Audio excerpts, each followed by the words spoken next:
আসসালামু আলাইকুম। তো আমাদের যাদের ইপসন L3210 প্রিন্টার আছে, তো অনেক সময় দেখা যায় ওয়েস্টকালি যে ড্রামে থাকে তো সেটা ড্রাম পরিপূর্ণ হয়ে যায়, ভিতরে তুলি দেওয়া থাকে, তুলি তো পরিপূর্ণ হয়ে যায়, তখন কালিগুলা কিছু করণীয় থাকে না। অনেক সময় টিস্যু দিয়ে দিলে হয়। তো আমরা এটাকে আজকে কালির লাইনটা একটা পাইপের মাধ্যমে একটি বোতলে রাখবো, এটাকেই দেখাবো যে কীভাবে কি প্রসেসিংটা করব। তো সেক্ষেত্রে আমরা প্রথমে ওয়েস্ট কালির যে ড্রাম আছে সেটা খুলে নিয়ে একটি সেলাইনের পাইপ নিলাম। তো সেলাইনের পাইপের প্রথম যেটা সেলাইনের ভিতরে ঢুকায় ওইটা কেটে নিই আগে। তো এটা মাপ মতো কেটে ওইখানে আমরা অ্যাডজাস্ট করব। তো কিভাবে অ্যাডজাস্ট করব সেটা দেখাইতেছি, যে আগে কেটে নিই।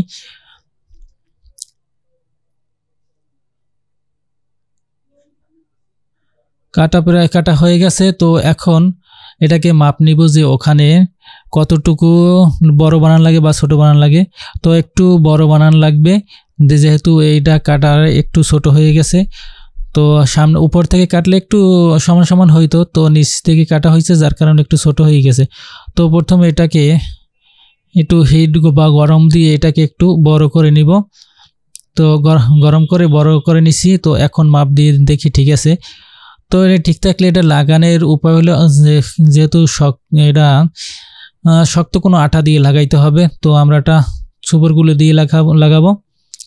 সুপারগুলো দিয়ে কয় পাশে লাগিয়ে ওটাকে লাগিয়ে দিলে সুপারগুলোর জন্য লেগে যাবে। তো আমরা একটা সুপারগুলো নিলাম, সুপারগুলো নিয়ে এটাকে ভালো করে লাগাবো কয় পাশে। ঠিক মতো লাগানো হলে তারপর ওই জায়গায় ব্যবহার করব।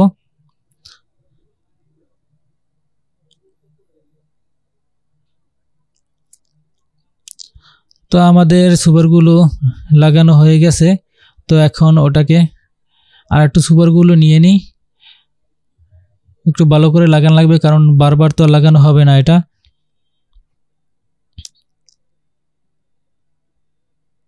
তো যা হয়েছে তাতেই চলে। এখন এটাকে লাগিয়ে দেখব যে কিভাবে লাগে।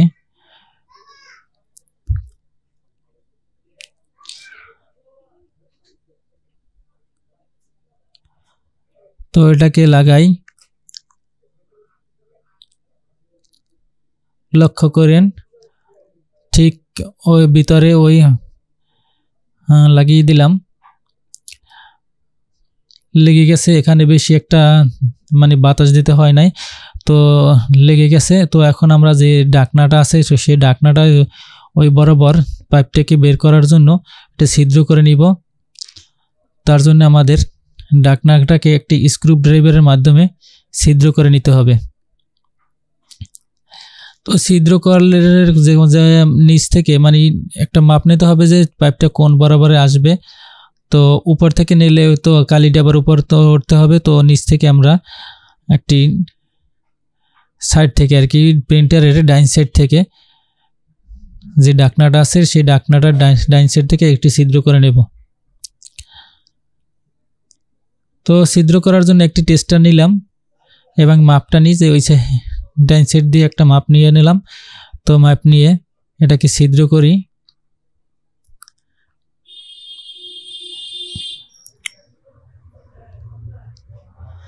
যাদের ইপসন 3210 আছে তো এটা মনে হয় একটু কালি বেশি টানে, তো কালি বেশি একটু ওয়েস্ট হয়, যার জন্য আমার প্রিন্টারটায় দেখি বারবারই কালি ফুল হয়ে যেত।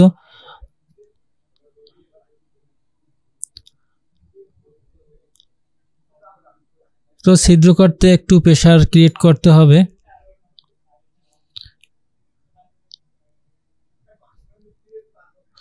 পাইপ বরাবরে ছিদ্র করে নেব, আবার বেশি হইলে পাইপটার লুজ থাকবে, যার জন্য পাইপের বেশিও না এবং কমও না, পাইপটা যেন ইজিলি ঢোকে এই রকমের করলেই হবে।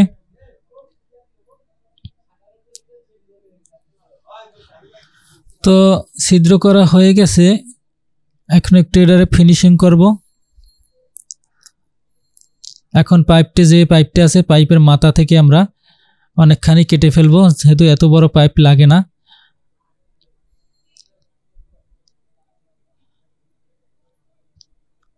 পাইপটা কেটে নিলাম। তো এরপর একটি বোতলের মুখটা ছিদ্র করে নেব, যেহেতু পাইপটা বোতলের মুখ দিয়ে ঢুকাবো।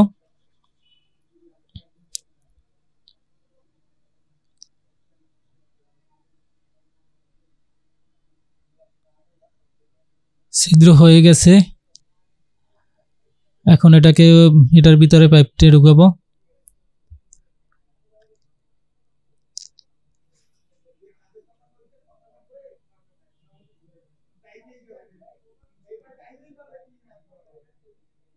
আর একটু লাগবে মনে হয় ছিদ্র করা, ছোট হয়ে গেছে।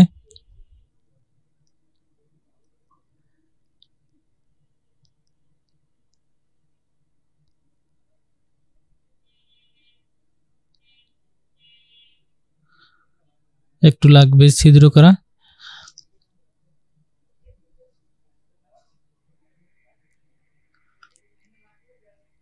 পাইপটা ইজিলি ঢুকতে হবে, নাইলে যদি পাইপ চাপা থাকে তাহলে কালিটা বোতলের ভিতরে আসবে না। তার জন্য একটু পাইপটাকে যথেষ্ট পরিমাণে ছিদ্র করে নেব, যে পাইপটা যেন সহজেই ঢোকে।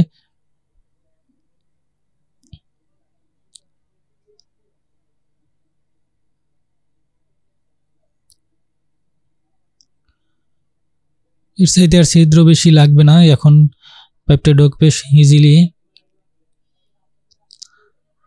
পাইপটা ঢুকিয়ে এখানে আবার ওই সুপারগুলো দিয়ে একটু লাগিয়ে দেবে, কারণ না হলে পাইপটা বের হয়ে যেতে পারে।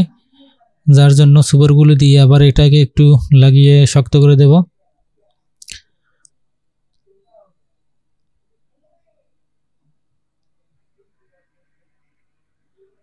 তো এখন আমরা সুপারগুলো একটু আবার নিয়ে স্ক্রু ড্রাইভারের মাধ্যমে লাগিয়ে দেব।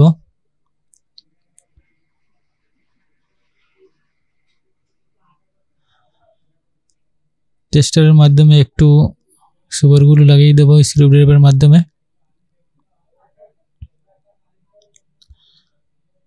তো এভাবে ভিডিওটা যদি কেউ ফুল দেখেন তাহলে মনে হয় যে এভাবে লাইনটা করতে পারবেন, নয়তো ওই পাইপের কালি ড্রাম খুলে বারবার ওটাকে চেঞ্জ করতে হবে।